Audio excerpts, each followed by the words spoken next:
And it's in. As the Jaguars take the lead here.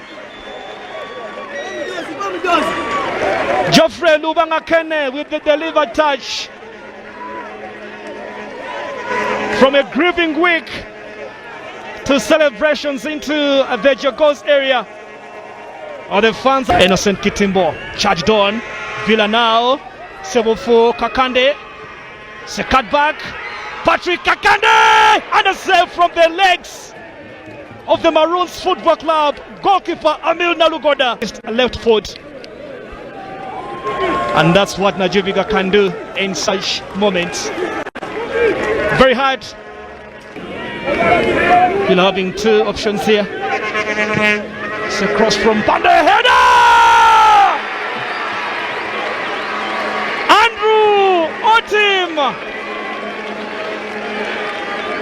He loves such moments. And he loves to score against Maroons Football Club. He grabs after Jazze. Photographers around the corner area in respect for their former captain David Ore, as AC Villa will find their third goal.